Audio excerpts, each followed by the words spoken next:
ईश्वर का प्रेम, दया और अनुग्रह आप सबों को प्राप्त हो और ईश्वर का वचन आपके जीवन में परिवर्तन लाए। आज पास्का का तीसरा रविवार है। परमेश्वर हमेशा हमसे बात करते रहते हैं और बाइबल के माध्यम से स्वयं को प्रकट करते रहते हैं। आइए हम परमेश्वर के वचनों को पढ़ें, उनके वचनों को सुने और इन वचनों को अपने दैनिक जीवन में जीने का प्रयास करें।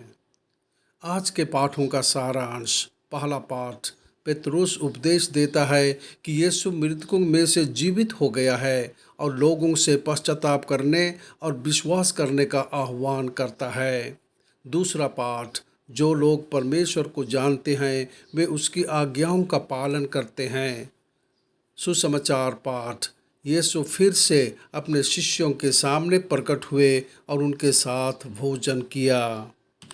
पास्का के इस तीसरे रविवार को हम लूकस के सुसमाचार से लगातार सुनते आ रहे हैं कि यीशु अपने शिष्यों के सामने प्रकट हुए थे। इम्माउस में प्रकट होने के तुरंत बाद वह अपने शिष्यों के सामने प्रकट हुए। पुनरुत्थान के बाद के दर्शन में यीशु अपने शिष्यों को स्वागत इन शब्दों के साथ करते हैं, तुम्हें शांति मिले। यह सबसे उपयुक्त अभिवादन है। शिष्यों ने अपने प्रियजन की मृत्यु देखी है और अब वे अपने जीवन के लिए भी भयभीत हैं। उन्हें किसी भी अन्य चीज़ से अधिक शांति की आवश्यकता है। यीशु अक्सर शांति के इस अभिवादन को एक अन्य उपहार क्षमा के साथ जोड़ते हैं।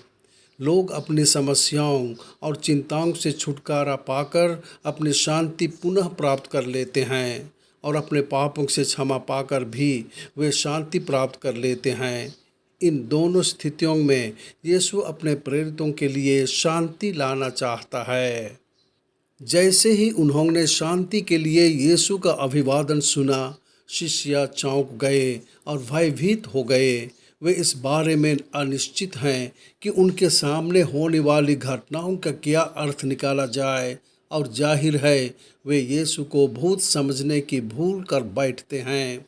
फिर भी उनके सामने जो आकृति है वह कोई भूत नहीं है। यीशु उन्हें अपने पुनर्जीवित शरीर को अपनी इंद्रियों से अनुभव करने, देखने और छूने के लिए आमंत्रित करते हैं। उनके सामने की आकृति मांस और हड्डी की है, जिस पर अभी भी सूली पर चढ़ाए जाने के निशान हैं।